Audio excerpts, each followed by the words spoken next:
So I've got my last chiropractic appointment before this baby comes, I hope, and then I'll be taking a break soon. I wanted to go over atheism at its best. Atheists always have excuses. They are excuse makers. They're selfish excuse makers. And a lot of them will blame tragedy for their atheism. You know, I'm an atheist because my brother's dog died. I don't believe in God anymore because, you know, some tragedy. That's their excuse that they use to be an atheist.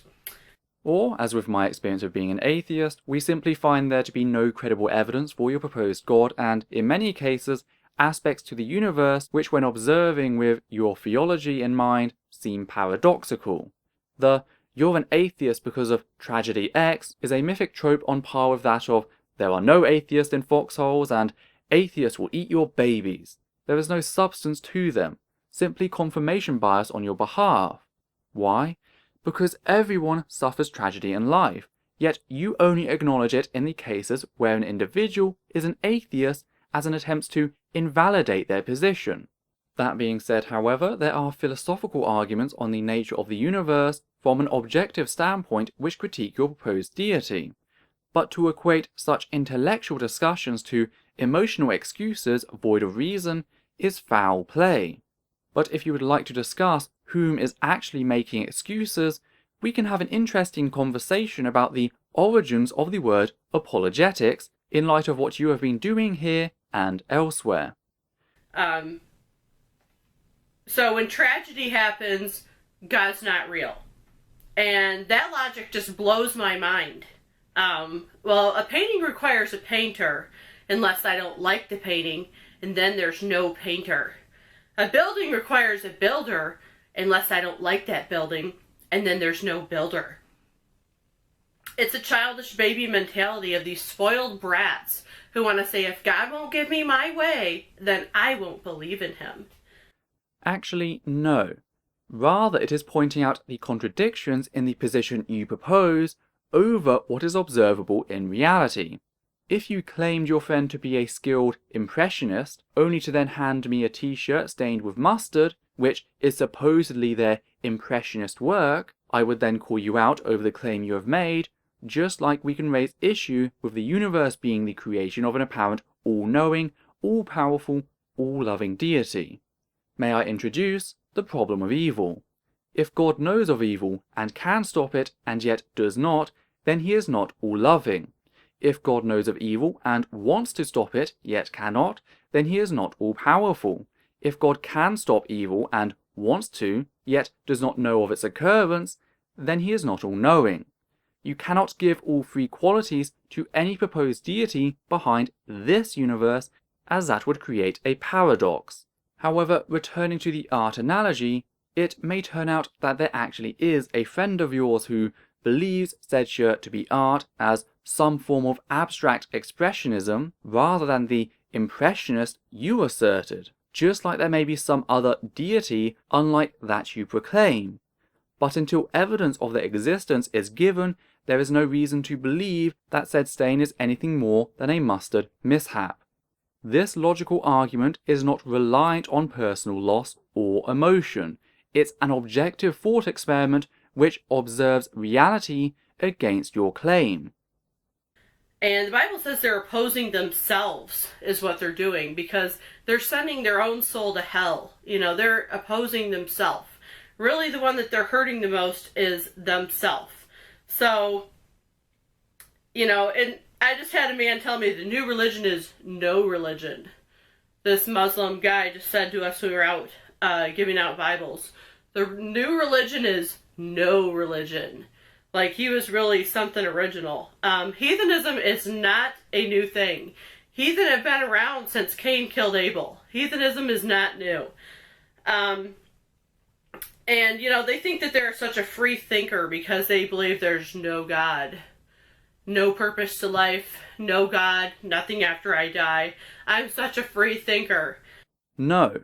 I believe myself to be a rational thinker because I base my positions on all available evidence as opposed to a lack of it. I don't make claims such as, well, you haven't proven science doesn't work. I demonstrate how science does work. That's the difference between our positions. Look at China. In China, God is not allowed. The people, are taught by the government to believe there's no God. And they are completely controlled by the government. Everything that they do is completely controlled. Even the women's menstrual cycles, the government keeps track of and has special social workers that make sure that the women have their menstrual cycle every month. That's how great it is to not believe in God. Go to China. Go to North Korea. You want to be free from God? You're going to be free to be controlled by man. Except this control is not the result of being atheist. This control is the result of a political ideology having gone haywire. Being atheist does not dictate a person's life beyond describing an absence of believing in God. All you have noted is that you can hold the right position for the wrong reasons, and we agree. The focus for us is not believing or not believing in God, it's why. The evidence involved like footsteps on a journey. America is free because it was made by people who believed the Bible, who believed in liberty, and that everybody is endowed with inalienable rights because they are a person. Slaves, obey your earthly masters with respect and fear and with sincerity of heart, just as you would obey Christ. Ephesians chapter 6, verse 5 of the New Testament.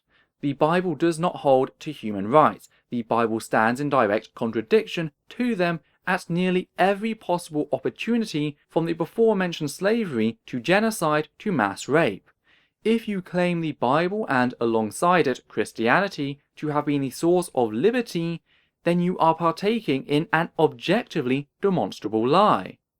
There is no way in which you can claim otherwise when the evidence is stacked so high against the Bible. As for the nature of your founding fathers, a couple were Christian, a few more were deist, and several of them viewed Christianity with such a clear disdain, and may have in fact been atheists who felt it unwise to let said fact be known.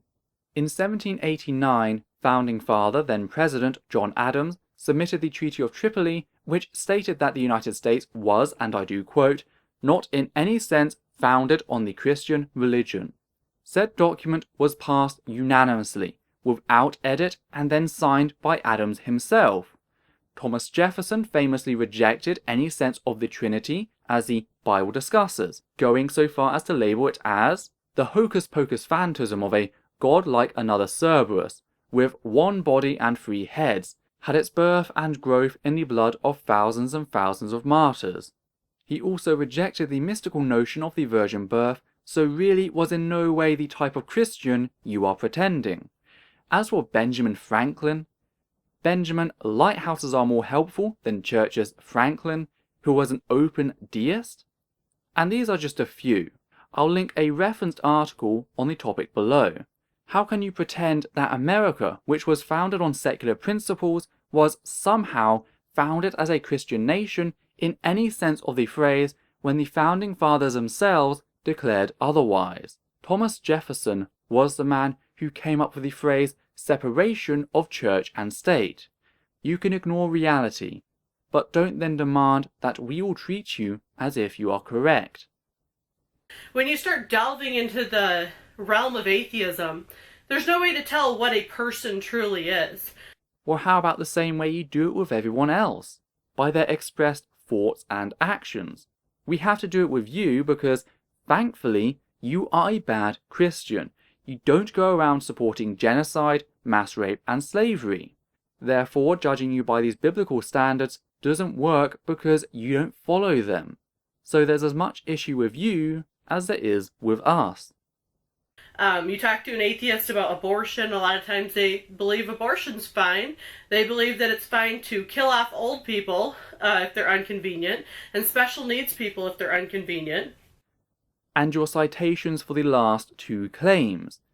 You can't just lie and assert atheists often support killing old people, killing disabled people. When I talk about genocide, mass rape, and slavery in the Bible, I reference genocide, mass rape, and slavery in the Bible.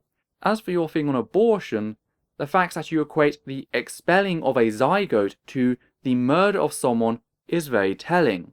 The fact that it was the first one you mentioned, even more so. Also, there are anti-abortion atheists. They're just rare because there is no science to back their position.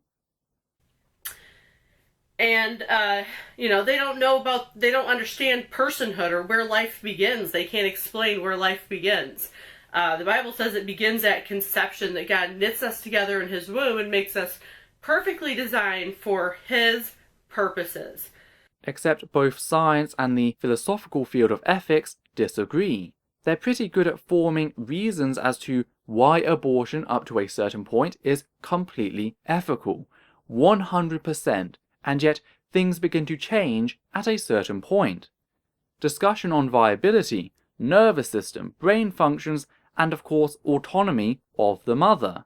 Your mythos, thankfully, does not overrule that. No other place has the freedom like America, because America was built on the Bible. There's never been a place on earth that's been built on the Bible like America. Israel would come like a fast second because it was kind of built off of the Old Testament, the Torah. But other than that, there's no other place like America on earth. America's an exceptional place because it was based off of the Bible. The laws for America are based off of the Bible. I think I've seen enough. The fact that you A, believe America was founded as a Christian nation as opposed to hijacked by religious revivalism in the Cold War era, and B, that it's the greatest nation on earth, just speaks tomes to your inability to comprehend a world outside your borders to any intellectual level.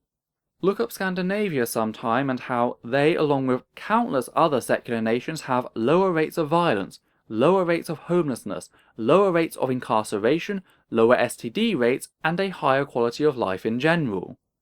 From the ignorance displayed here in the first 4 minutes of your 20-minute video, I just see little reason to go on with the torture right now.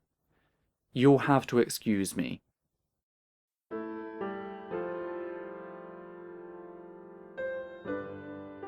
There are a few things which I'd just like to add here at the end of this video. The first is a massive thank you to everyone who has ever donated to me via Patreon. Your fantastic support has given me the ability to keep this channel going, and I hope to continue producing content in the years to come. Secondly, I would like to thank anyone who has ever interacted with this channel. Your shares, likes and dislikes, as well as your comments of both approval and disapproval, have ensured constant feedback, allowing me to improve my work. Last of all, I would like to express my desire that you treat any of the people displayed throughout the video with respect. Whilst it is true that ideas do not demand respect, and there are many in fact which deserve reprehension, we must be careful on how we tackle said ideas in ensuring we are not simply targeting the person. In short, be the compassionate side of reason. So take care, and I'll see you next time.